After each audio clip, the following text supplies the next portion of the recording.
যুক্তরাষ্ট্রের নবনির্বাচিত president Donald ট্রাম্পের বিরুদ্ধে পর্ন তারকা স্টর্মি ড্যানিয়েলসকে ঘুষ দেওয়ার মামলায় দণ্ডাদেশ ঘোষণা হতে পারে আজ।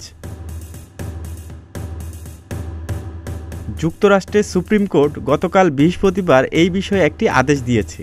আদালত ৫ জন বিচারপতির সমর্থনে ট্রাম্পের দণ্ডাদেশের প্রসেস শুরু করতে নির্দেশ দিয়েছে। এর আগে দণ্ডাদেশ ঘোষণার প্রক্রিয়া বিলম্বিত করার জন্য ট্রাম্পের করা একটি জরুরি আবেদন আদালত নাকচ করে দেয়।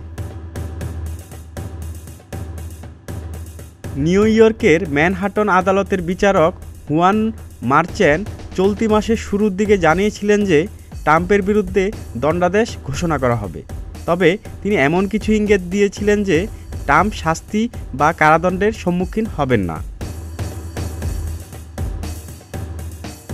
তিনি যুক্তরাষ্ট্রের প্রথম প্রেসিডেন্ট যার বিরুদ্ধে ফৌজদারি মামলা বিচারাধীন রয়েছে।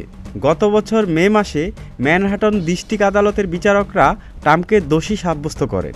এর আগে ২০১৬ সালে ট্রাম্পের বিরুদ্ধে অভিযোগ উঠে যে তিনি স্টর্মি ড্যানিয়েলসকে $1,30,000 ঘুষ দেন, যাতে তিনি ২০০৬ সালে তার সঙ্গে যৌন সম্পর্কের কথা প্রকাশ না করেন।